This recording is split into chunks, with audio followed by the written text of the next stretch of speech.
alumnos y alumnas, tengan todos ustedes muy buenas tardes. ¿Y qué tal? ¿Cómo va el asunto de la pandemia? Parece que se está controlando aquí siempre y cuando todos tenemos que participar, poniendo en práctica el protocolo. Claro, porque si no es así, va a haber un renacimiento o un volver a nacer como está ocurriendo en muchos países de Europa occidental. Así es que, mis queridos alumnos y alumnas, caballero nomás, pues, ¿qué vamos a hacer? Bien, en la clase pasada habíamos hablado aspectos relacionados a, a la economía. La economía, yo les había dicho que es una ciencia que se dedica a la producción, a la distribución, al consumo y a la reinversión. Si estamos hablando de la economía, no podemos dejar de hablar de que la economía y el derecho, la economía y el derecho. Aquí tengo un librito donde dice bien claro, economía y derecho.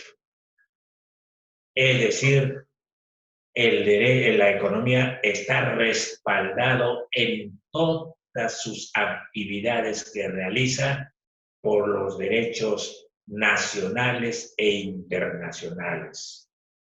El derecho nacional es prácticamente una recomendación del derecho internacional y el derecho internacional viene a ser parte de los derechos humanos.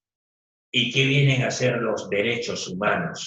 Son los derechos a la vida, son los derechos a la libertad, son los derechos al trabajo, etcétera, etcétera, etcétera. Y nosotros lo tenemos ahí resumidos en nuestra Constitución, la Constitución Política del Perú de 1993, está tipificado esta cuestión de los derechos, ¿sí? Y yo les voy a poner un ejemplo bien práctico donde se utilice o donde se utiliza los principios legales, el derecho. Ustedes, o cada uno de ustedes, tienen un espacio, tienen un terreno, de repente en la zona rural, un buen espacio que lo están guardando ustedes para que más tarde lo dediquen a la agricultura, a la ganadería, qué sé yo. Pero alguien por ahí ha estado observando, oye, estoy viendo que ese espacio grandosotote no tiene dueño y nosotros podemos hacer una especie de invasión. Entonces, si están pensando en eso, el dueño, ya porque ya están invadiendo de forma progresiva, el dueño se da cuenta de eso y de inmediato se acerca a su terreno, a su espacio, y de repente se reúne con las personas o algunas personas que han invadido y empiezan a dialogar. Oiga, señor, este espacio, estas áreas de terreno son míos, yo los he comprado hace tiempo.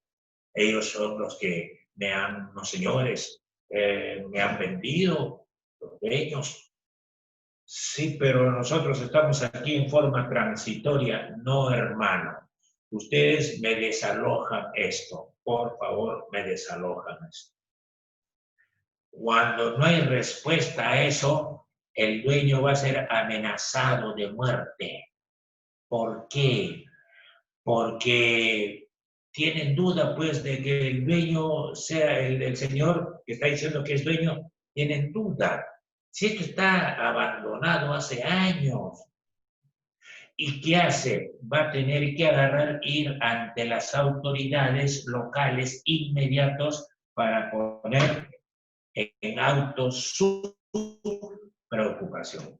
Ese es un caso. Y las autoridades tienen que actuar de acuerdo a las normas vigentes desde el punto de vista del sistema económico. Otro ejemplo más práctico.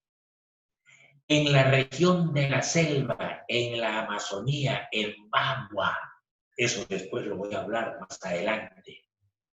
¿Qué pasó? El Estado durante el segundo gobierno del señor Alan García, que en paz descanse, dio un decreto supremo para utilizar para utilizar la biodiversidad en esa zona de Bagua. ¿Y qué hacen? Y se llevó a cabo. Empezaron a utilizar, a invadir todo, porque hay un decreto supremo, pues, del presidente de la República. ¿Y qué hicieron? La gente empezó a ir, las empresas, los empresarios, etcétera, etcétera, los individuos. Los habitantes de Bagua, de la ciudad, los habitantes se organizaron. Y después de haberse organizado, ellos nombran a sus representantes, a sus delegados, para que vayan a reclamar in situ, a reclamar sobre esa situación, sobre la invasión del gobierno. ¿Y el gobierno qué hace? ¿Acaso respeta esa cuestión de representante del pueblo? Todo el pueblo agarra y se va al espacio, abajo, al campo, a reclamar, a protestar, hacer un paro, marcha. ¿Y qué fue el fin? ¿Cuál fue el resultado? Enfrentamientos entre el Estado y los habitantes de Bagua. De ese resultado, ¿acaso no murieron 23 personas? ¿Por qué? Porque los del Estado no quisieron abandonar, quisieron seguir aprovechando los bienes, los recursos naturales, la biodiversidad de esa zona, y los de Bagua no lo permitieron eso. Enfrentamiento, pues, violencia, pues, resultado, 23 personas fallecidas en ese enfrentamiento. ¿Ya ven? Entonces han tenido que recurrir al derecho, porque la ciencia económica tiene su derecho, y el derecho que viene a ser son principios, son normas, son leyes para defender, sobre la cuestión de las propiedades, etcétera, etcétera, etcétera. ¿Sí? Aquí dice bien claro, el derecho de propiedad. El derecho de propiedad. Dice bien claro, es un conjunto de normas que se tiene que utilizar cuando se ocurren estas situaciones anómalas. Lo voy a guardar.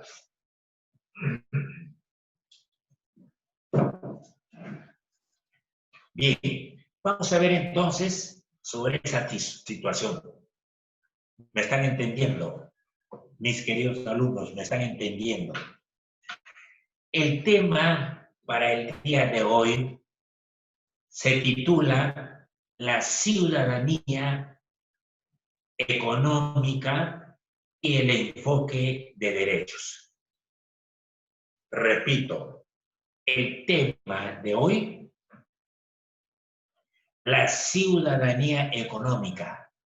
En el ejemplo que les ha dado en Bagua, son los ciudadanos, pues, que están perjudicando su economía al llevar, digamos, la biodiversidad, ¿sí?, de esa zona hacia otro sitio, hacia otro lugar, de repente para su venta, qué sé yo. La ciudadanía económica y el enfoque de derechos. Cuando ocurren estas situaciones, hay que utilizar el derecho. Ciudadanía económica. Miren ustedes lo que dice. Las actividades económicas de ayer, si estoy diciendo de ayer, porque me estoy refiriendo al siglo XIX o fines del siglo XIX e inicios del siglo XX.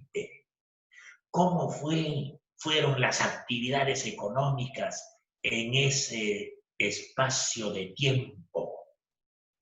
Dice, las actividades económicas de ayer han sido cuestionadas, han sido observadas por su aplicación en beneficio individual, en beneficio personal, en beneficio tan solamente de ese empresario o empresaria. ¿Y la ciudadanía qué? ¿Y la ciudadanía qué?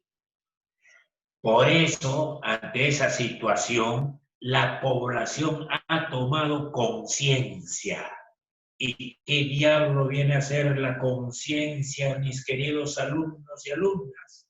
Es la vida mental que nos permite darnos cuenta en forma clara, precisa y nítida de las acciones que realizamos. Esa es la conciencia. Por eso la población de Bagua tuvo conciencia, por eso se organizaron y nombraron a sus representantes. Como no lo hacían caso a sus representantes, el pueblo en general se levantó y a reclamar para desalojar a esa gente que se encontraba utilizando los medios de esa zona. La conciencia dice de que estas actividades económicas no pueden seguir sustentando solo en interés individual. O sea, pues, no se puede estar enriqueciendo una sola persona, un solo individuo, porque el pueblo también necesita comer, el pueblo también necesita alimentarse, y cuando viene otro y quieren invadir o han invadido, están, ¿qué les digo?, disminuyendo la cantidad de la biodiversidad y no les conviene a ellos. Por eso el pueblo también tiene todo el derecho de crecer desde el punto de vista económico. Entonces dijeron, vamos a desalojarlo, pues. Quienes se ven afectados tienen el derecho de plantear medidas para dejar de lado sus efectos negativos. Claro, el pueblo tiene todo el derecho de levantarse, de organizarse. Como por ejemplo, ¿de qué forma o de qué manera vamos a tratar esto de solucionar el problema? A través del diálogo, pues. ¿Y qué viene a ser el diálogo? Viene a ser la reunión de las dos partes, pues, para luego llegar pues, a un acuerdo. Y este acuerdo debe estar taxativamente escrito en un libro de actas o qué sé yo, y la firma de ambas partes. Dice, como ejemplo, el diálogo y el consenso entre las partes, que haya consenso entre las partes, es decir, que las partes estén de acuerdo, tanto el invasor como el no invasor, a fin de lograr un balance entre los intereses de la ciudadanía y de las entidades económicas, que haya una especie de equilibrio. ¿Por qué tan solamente una empresa o una persona y por qué el pueblo se va a afectar en su conjunto? Ahí está el asunto. Eso estaba en su época de apogeo, fines del siglo XIX. Por eso me permito decir ayer. Ayer no vayan a pensar ustedes de que ayercito nada, no. Cuando digo ayer, ya ustedes me conocen. Cuando digo ayer, digo siglos atrás. Entonces, aquí, cuando digo ayer, porque dice las actividades económicas de ayer, o sea, siglo XIX y a inicios del siglo XX, ¿qué sucedía? La economía lo aprovechaba en forma individual o empresarial, estatales y o particulares. ¿Y el pueblo qué? El pueblo unido jamás será vencido. Y ahí lo estamos viendo en Bagua lo que ocurrió. 23 muertos y fueron desalojados los del poder ejecutivo. Y punto. Componentes de la actividad económica. ¿Cuáles son los componentes de las actividades económicas? 1. Los intereses de personas privadas no deben vulnerar la de la ciudad. Los intereses de las personas privadas, instituciones privadas o personas privadas, no deben vulnerar los de la sociedad.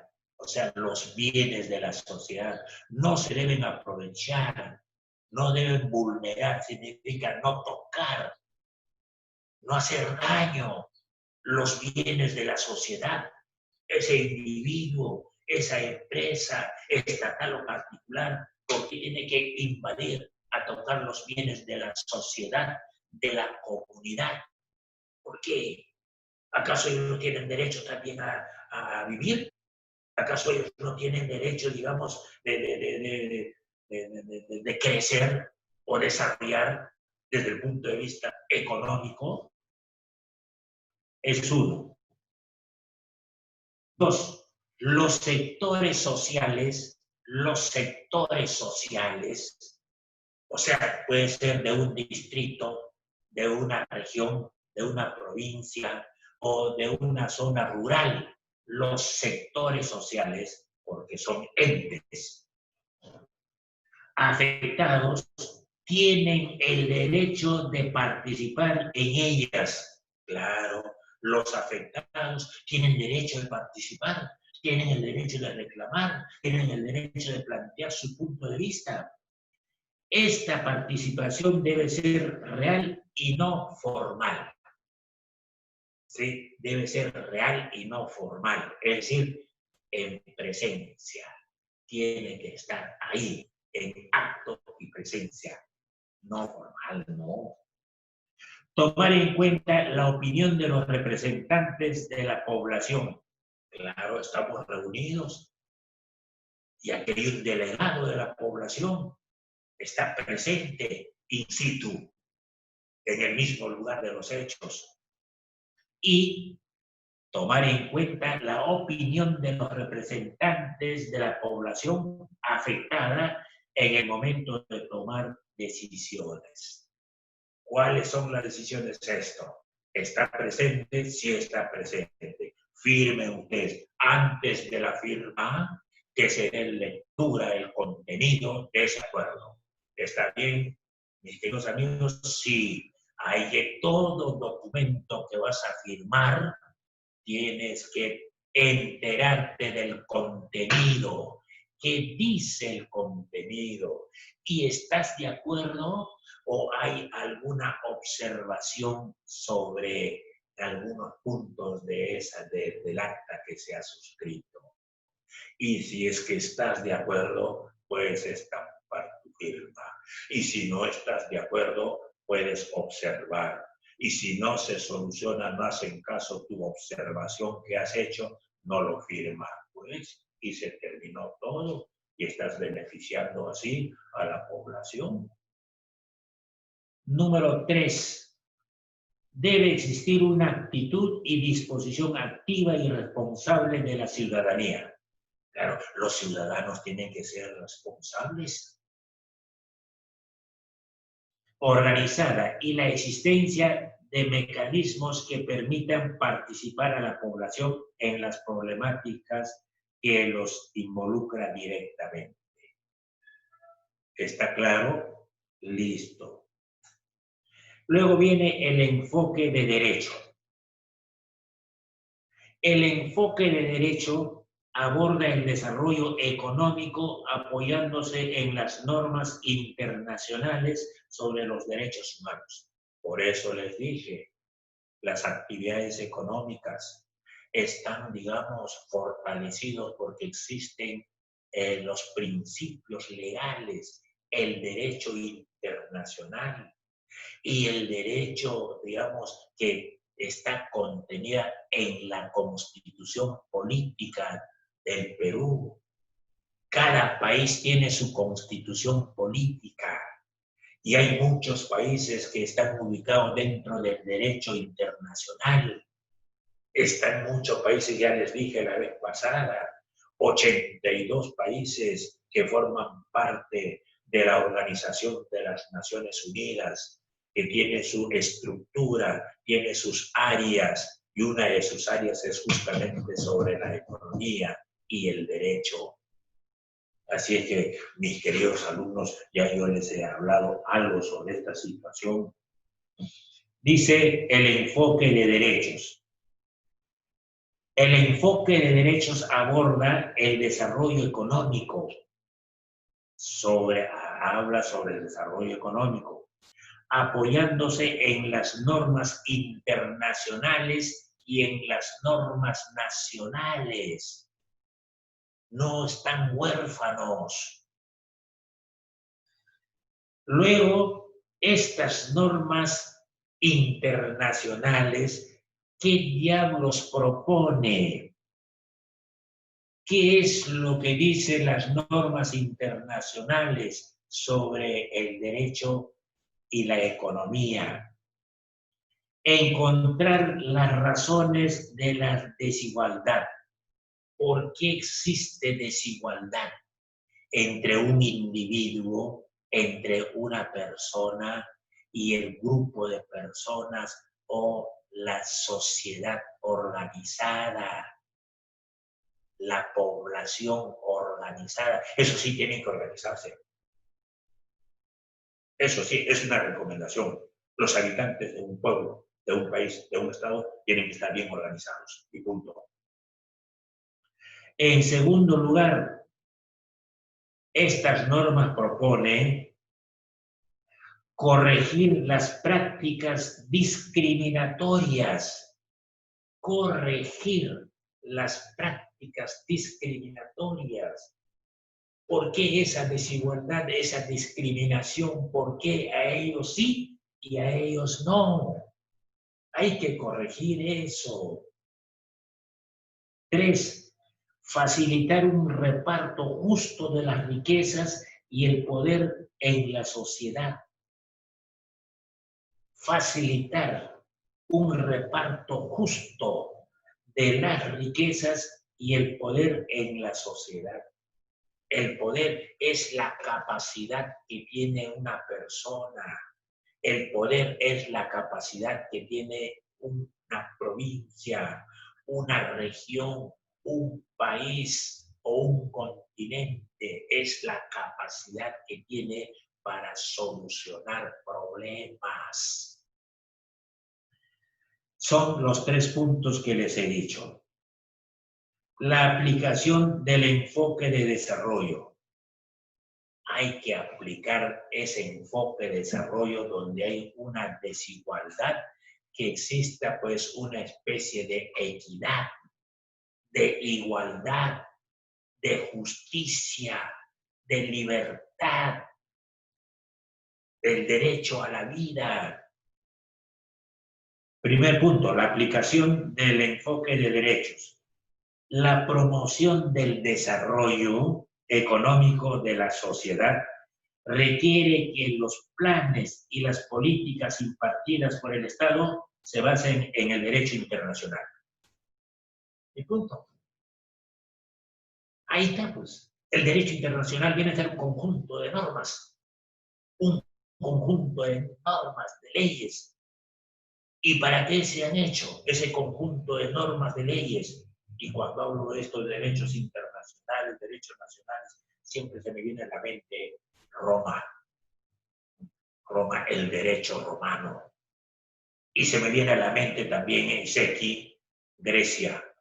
porque Grecia ha sido y es la cuna de la filosofía. Mis amigos, tales de Mileto, Anaxímenes, Anaximandro, Sócrates, Platón, Aristóteles, hay que leer sus mensajes de estos señores. ¿Sí? Dice, tenemos que trabajar con el derecho internacional. Y el derecho internacional viene a ser un conjunto de normas, conjunto de leyes que se han elaborado para poner en práctica dentro del aspecto económico a nivel universal. Para la aplicación del enfoque de derechos, primero se debe establecer si los grupos sociales, para aplicación de estos principios del derecho internacional, se debe establecer si los grupos sociales vulnerables, ¿y quiénes son esos grupos sociales vulnerables? Los grupos sociales más débiles, pues, los grupos sociales, pues, de la extrema pobreza, los grupos sociales, pues, donde no tienen ni trabajo de vez en cuando en mes, donde los hijos agarran, piden y piden y piden, y el papá tiene que satisfacer esas necesidades humanas.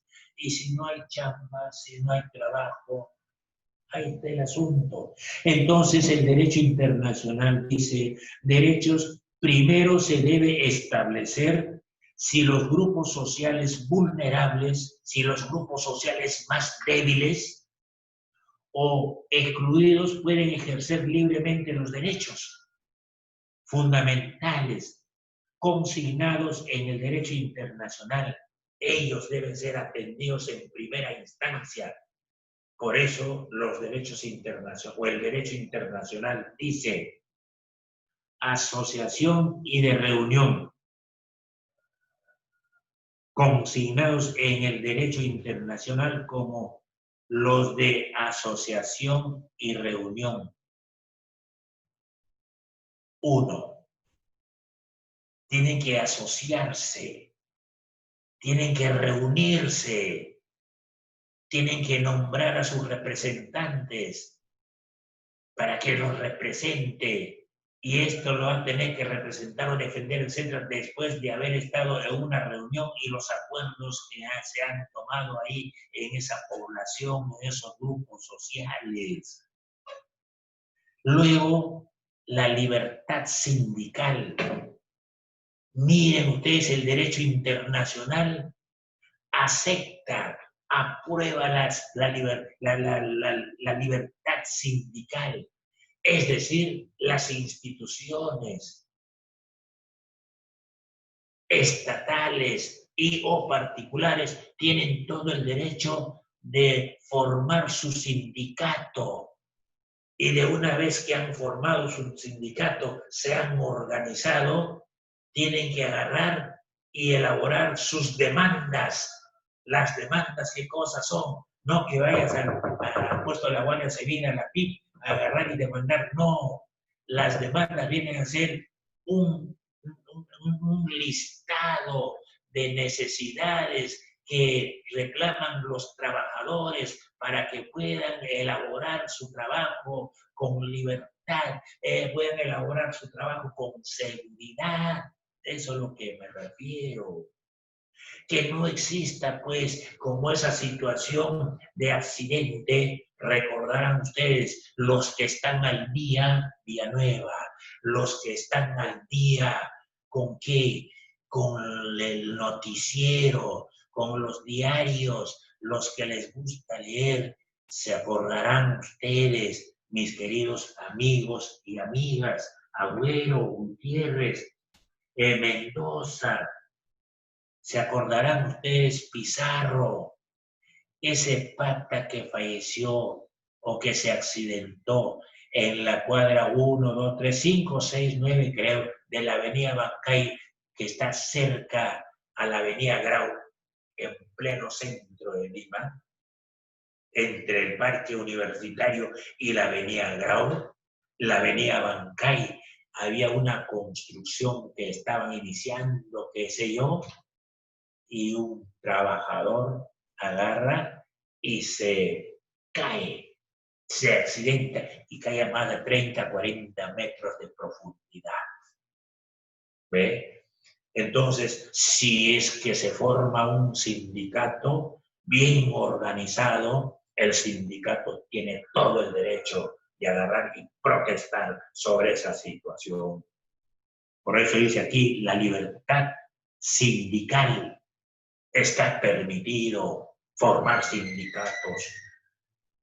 Luego viene la libertad de expresión, es decir, manifestar su preocupación, cuáles son sus fortalezas y cuáles son sus debilidades y cuándo deben ser sus oportunidades. Y al mismo tiempo, cuando existe una especie, digamos, de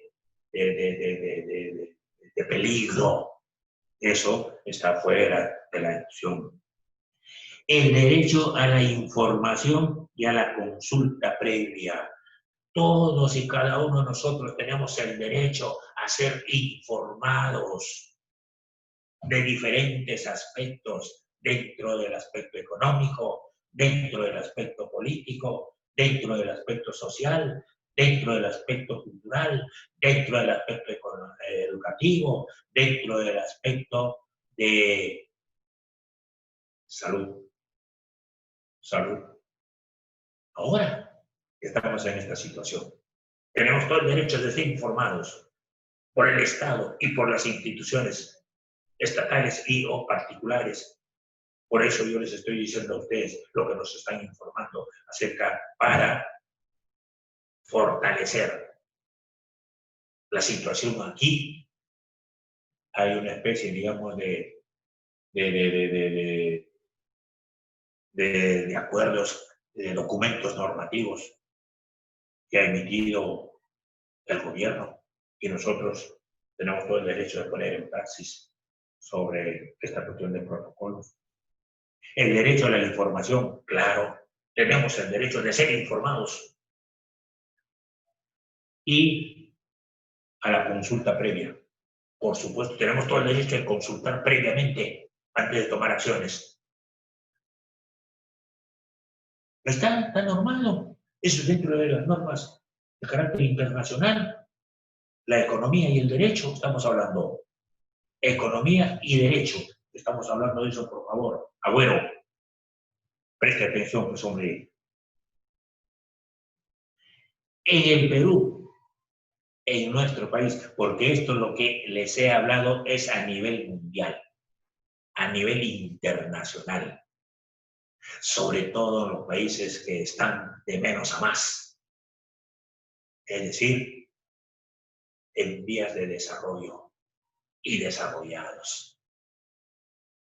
En el Perú, la consulta previa se refiere que toda población indígena tiene el derecho de ser consultada sobre acciones que pueden llevar a cabo particulares o el Estado que puedan afectar su territorio. Claro. ¿Y acaso consultaron los del poder del Estado, poder ejecutivo? ¿Acaso consultaron esos empresarios estatales y de particulares? ¿Acaso no invadieron el territorio de Bagua para aprovechar sus recursos naturales sin previa consulta? ¿Ah? No consultaron y no fueron tampoco informados. Y al final, ¿qué sucedió? Aquí dice taxativamente, por ejemplo, el conflicto suscrito en Bagua, el 5 de junio del año 2009, durante el gobierno del señor Alan García Pérez, entre grupos indígenas de la Amazonía y el Estado, un enfrentamiento entre los grupos amazónicos de Bagua y el Estado tuvo como motivo central el incumplimiento de este derecho. ¿De cuál derecho? El derecho a la información y a la consulta previa, pues. Tuvo este derecho el enfrentamiento y dejó 30, no es 23, sino 33 personas fallecidas. 33 personas fallecidas. Eso de Bagua, el baguazo. Papá sabe, mamá sabe, abuelo y abuela saben. Conversen, pues, hijos. Dialoguen en casa. El diálogo es muy importante. Es bueno. Yo, como profesor, como amigo, como padre de familia, les estoy haciendo el conocimiento porque es importante dialogar en casa, no quedarse en el mutismo.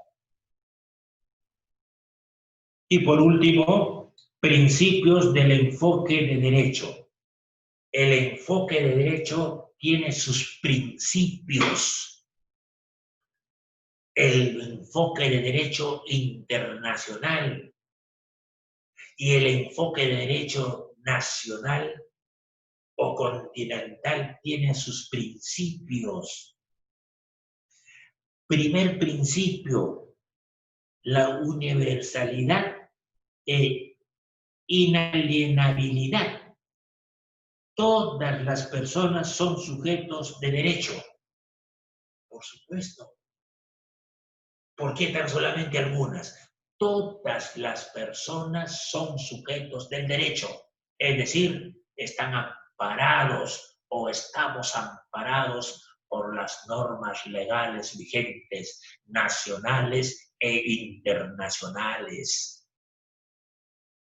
¿Sí? Desde cualquier punto de vista, pero aquí estamos tratando desde el punto de vista económico y el derecho. En segundo lugar, principios del enfoque de derechos. Ahí estamos, Gutiérrez, Hidrogo. La indivisibilidad. O sea, no se puede dividir. No a la división, a la indivisibilidad. Los derechos humanos son indivisibles. Los derechos humanos son indivisibles. No importa si son de carácter político esos derechos humanos o las personas. No son si son de carácter, no importa si son de carácter económico, pero son indivisibles. No son si son de carácter sociales, son indivisibles, de carácter cultural o de carácter civil. Son indivisibles, no se puede dividir desde diferentes puntos de vista, desde diferentes aspectos políticos, social, económico, cultural, científico, tecnológico, etcétera, etcétera, etcétera. Número 3, interdependencia e interrelación. Interdependencia e interrelación. O sea, una persona pues no puede estar solo, no puede vivir solo, sino tiene que interdependencia. El uno y el otro depende del uno y del otro también. E interrelación, es decir, empezar a relacionarse los unos con los otros. Otro principio, igualdad y no discriminación. Otro principio, mis queridos señores empresarios, tiene que haber igualdad en su centro de trabajo, en los lugares donde estamos reunidos y poner en praxis la no discriminación. Aquí en el Perú no sé por qué demonios estamos acostumbrados o habituados a discriminar por la raza, por el sexo, por dónde viene, vengo de la provincia de Ocros, ese serrano. No, así no es, pues. Tenemos que ser hombres más inteligentes, más cultos y poner en práctica las normas, las leyes. Y las normas son de carácter nacional e internacional. Poner en práctica los derechos humanos, igualdad y no discriminación en los centros educativos. Y no me van a decir en las universidades, también existe la discriminación, a pesar que son adolescentes y a pesar que son jóvenes, ya saben interpretar las normas, todas estas cuestiones, y si seguimos discriminando a nuestros semejantes. Participación y empoderamiento. Tenemos que ser entes participativos y empoderamiento. Tenemos que empoderar, tenemos que ser conscientes. Todo ser humano tiene derecho a participar en su propio desarrollo y desarrollo quiere decir ir, caminar de menos a más. A eso se llama desarrollo desde el punto de vista económico, desde el punto de vista cultural, desde el punto de vista social, desde el punto de vista ahora que estamos en esta situación de salud y educación. Dice, todo ser humano tiene derecho a participar en su propio desarrollo. Puede ser desarrollo de carácter civil, puede ser el desarrollo de carácter económico, puede ser el desarrollo de carácter político, puede ser el desarrollo de carácter social y de carácter cultural y muchos otros desarrollos más.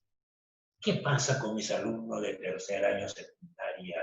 ¿Por qué están como entes pasivos? Ustedes tienen que ser entes activos, tienen que alimentar no solamente al estómago, sino tienen que alimentar la mente también, pues, para que puedan conversar, para que puedan dialogar. Si no, ¿de qué temas van a conversar? ¿De qué temas vas a dialogar? Si no eres un hombre culto, moral e inteligente. Mis recomendaciones para ustedes, mis queridos alumnos. Y por último, rendición de cuentas y transparencia.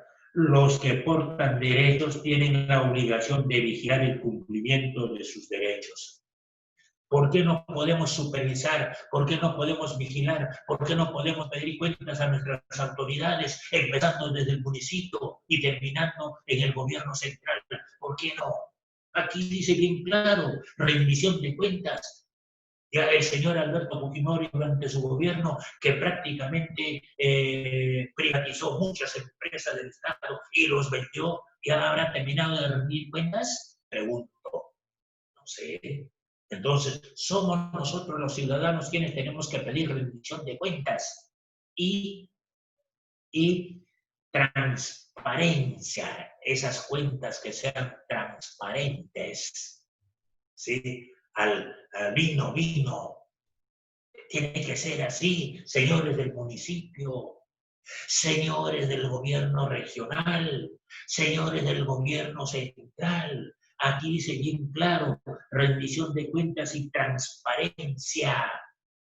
Los que portan derechos tienen la obligación, o sea, nosotros los ciudadanos, tenemos la obligación de vigilar el cumplimiento de los derechos, el cumplimiento de las normas, el cumplimiento de las leyes. ¿Me han entendido alumnos de tercer año de secundaria y alumnas? Muy bien, vale. ¿Dónde está Soto Flores? ¿Dónde está Torres Chunga, Villanueva, Zorrilla? ¿Me han entendido? Más claro no puedo hablar, mis queridos alumnos. Y no los estoy hablando con palabras técnicas ni nada por el estilo, sino con palabras sueltas para que ustedes capten, aprendan y puedan ir mejorando la calidad de lo que les estoy explicando, siempre y cuando tengan ustedes esa cantidad de conocimientos, de experiencias en el cerebro, en la mente, pues claro. Les voy a lanzar una preguntita. Lo leen bien, lo interpretan bien y luego responden. ¿Sí? Es una pregunta nada más. Mis queridos alumnos y alumnas de tercer año secundaria, ¿cuáles son los dos sistemas básicos? ¿Cuáles son los dos sistemas básicos que se han enfrentado por la hegemonía de sus distintos valores durante el siglo XX y cuál es la diferencia básica que los distingue? ¿Está claro? Repito, anoten, mis queridos alumnos y alumnas, ¿cuáles son los dos sistemas básicos que se han enfrentado por la hegemonía, por la preponderancia, que se han enfrentado por la hegemonía de sus distintos valores durante el siglo XX? ¿Y cuál es la diferencia básica que los distingue? Cierre, signo de interrogación, desarrollo. Esta preguntita ustedes pueden ir reflexionando, tomando como ejemplo la famosa Guerra Fría. Pero aquí va a ser la famosa Guerra Fría dentro del aspecto económico e industrial. ¿Entre quiénes? ¿Entre qué países? ¿Está claro? Muchas gracias. Chao.